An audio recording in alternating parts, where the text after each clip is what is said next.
పిటిషన్లు ఇస్తే చాలా సంతోషం. మీరు కూడా చెప్తారు.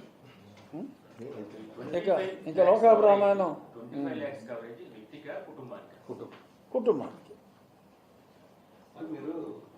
అంటే ఆ సంవత్సరం ఒక వ్యక్తికే 20 లక్షలు అవసరం అయిందనుకో, అందరికీ ఒకేసారి గుండెపోట్లు వచ్చేవి కదా ఇంట్లో ఉన్న వాళ్ళకి.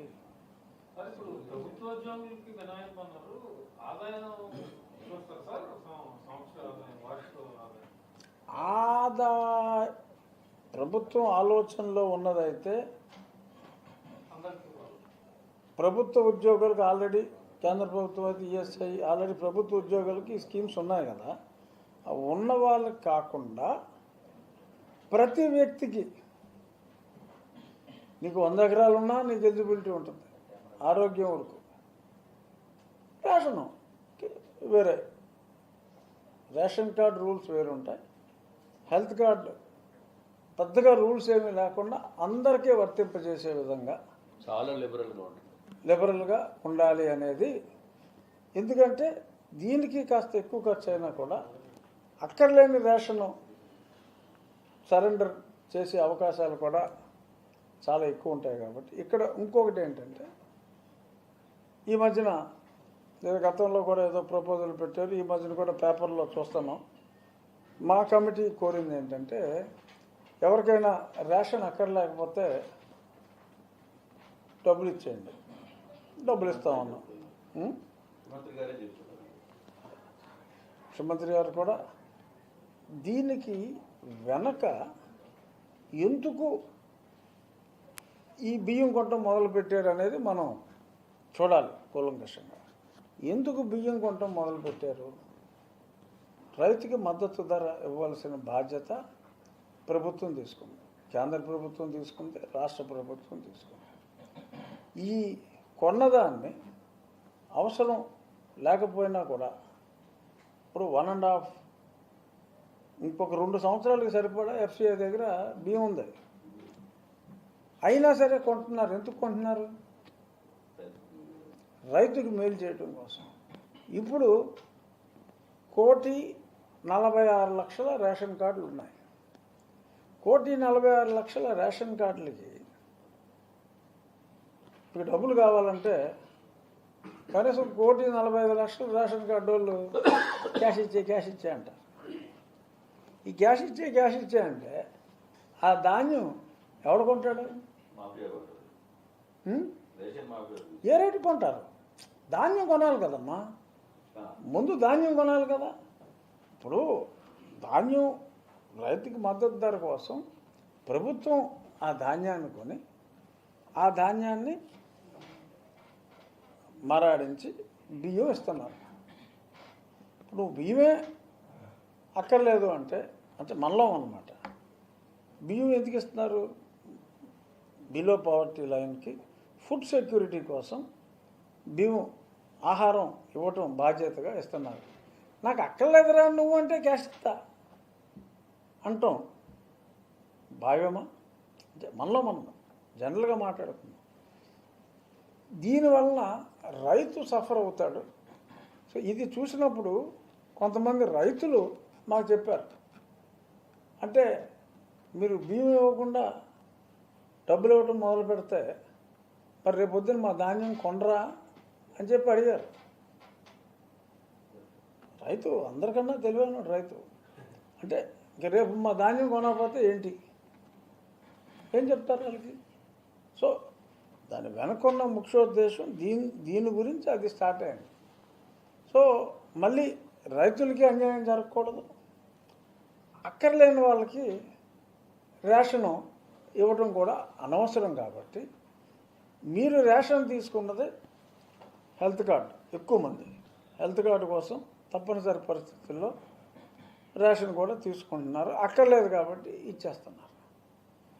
అక్కర్లేదు కాబట్టి ఇచ్చేసేవాడికి ఈ క్యాష్ ఉంచుకో అంటాం కన్నా వాళ్ళు సరెండర్ చేస్తే ఆ ధనాన్ని ప్రజలకు ఉపయోగపడే విధంగా ఎడ్యుకేషన్ మీద ఇంకో దాని మీద ఖర్చు పెట్టుకుంటే, ఇది మా కమిటీ ఉద్దేశం. ప్రభుత్వ ఉద్దేశం ఎలాగైనా ఉండొచ్చు, మాది ఇండిపెండెంట్ బాడీ, మాకు ప్రభుత్వానికి సంబంధం లేదు.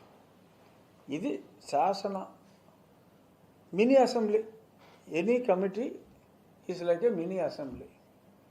అసెంబ్లీలో ఎవరి ఆలోచనలు వాళ్ళు ఎలా చెప్తారో, ఇది ప్రజల నుంచి మాకు వచ్చిన స్పందన, ఇది మా అందరి ఆలోచన, ఇది రేషన్ అక్కర్లేని వారికి రేషన్ అక్కర్లేదంతే.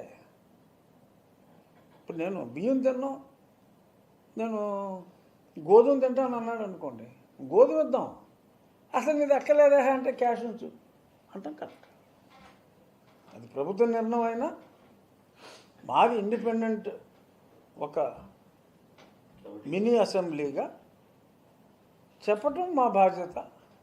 తర్వాత ప్రభుత్వ నిర్ణయం ఏదైనా తీసుకోవచ్చు, దే ఆర్ సుప్రీం. మా నిర్ణయాన్ని ప్రభుత్వం తీసి పక్కన పడేయచ్చు, నేను చేయగలిగింది ఏమీ లేదు. బట్ మా వంతు మాకు ప్రజల ద్వారా అందిన సమాచారాన్ని ఈ రకంగా చేస్తే బాగుంటుంది అని చెప్పి మా సభ్యుల ఏకాభిప్రాయంతో మేము ప్రభుత్వానికి విన్నవిస్తాం. స్పీకర్ గారి ద్వారా స్వీకరించవచ్చు, స్వీకరించకపోవచ్చు. సార్, ఇక్కడ ఒక విషయం ఉంది సార్. మీరు రేషన్ కార్డుని కేవలం రేషన్ బియ్యం కోసం చూస్తున్నారు, లేదా హెల్త్ చూస్తున్నారు. కానీ రాష్ట్ర ప్రభుత్వం ఇచ్చే ప్రతి సంక్షేమ కార్యక్రమానికి రేషన్ కార్డు లింక్ ఉంది. అదే నేను అనేది. ఫ్యామిలీ కార్డు అని ఒకటి తీసుకొచ్చి, ఫ్యామిలీ కార్డు ఫర్ ఐడెంటిఫికేషన్. ఇప్పుడు మీరు ఏమేమి కార్డులు ఉన్నాయి, పెన్షన్ కార్డుకి దీనికి లింక్ ఉంది, తీసేయి. పెన్షనే, పెన్షన్ కార్డు సపరేట్గా ఉంటుంది, హెల్త్ కార్డు సపరేట్గా ఉంటుంది. స్కాలర్షిప్స్ ఈ పూర్వం ఏదో దీవెనలు అనేవారు, ఆ దీవెనలకి ఇప్పుడు ఇంగ్లీష్ పేర్లు ఉన్నాయి. సో దానికి సపరేట్. దేనికి అది ఏదో జెండా తెలిసిమాతలాగా ఆ వైట్ కార్డు అని తీసుకొచ్చి చేయటం కాదు. దేనికి అదే, దానికి దీనికి లింకు ఉండకుండా ఫ్యామిలీ కార్డు.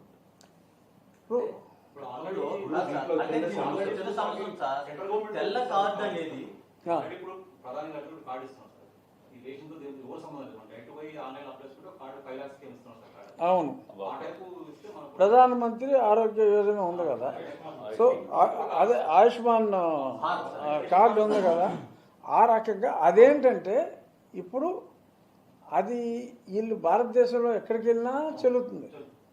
సో ఇక్కడ అప్ టు 5 lakhs వరకు దానికి ఉంది లిమిట్. ఇప్పుడు రాష్ట్ర ప్రభుత్వం రేపు కొన్ని క్యాన్సర్ లాంటివి, కొన్ని ఆర్గాన్ ట్రాన్స్ప్లాంట్, మరి గతంలో తాగిన మందుకు ఇప్పుడు పోతున్నాయి కిడ్నీలు, లివర్లు. ట్రాన్స్ప్లాంట్లు అవసరం రావచ్చు. మరి ట్రాన్స్ప్లాంట్కి ఖర్చు ఎక్కువ అవుతుంది. సో 10 లక్షలు అవ్వచ్చు, 12 లక్షలు అవ్వచ్చు. ఆ 12 లక్షల రూపాయలు కావాలి అంటే ఆయుష్మాన్ భారత్లో అవ్వదు. ఈ కార్డు కూడా ఉంటుంది. ఏ కార్డు కావాలంటే ఆ కార్డు వాడుకోవచ్చు. సో ఆ కార్డులు సపరేట్. ఇదొక పేరెంట్ కార్డు లాగా వైట్ కార్డు, ఇవన్నీ దాని పిల్ల కార్డులాగా కాకుండా, వైట్ కార్డు అనేది కాకుండా ఫ్యామిలీ కార్డు ఒకటి ఉండి, ఐడెంటిఫికేషన్కి, పెన్షన్కి పెన్షను, రేషన్కి రేషను, ఆరోగ్యానికి ఆరోగ్యం, విద్య. రేపు రేషన్ కార్డు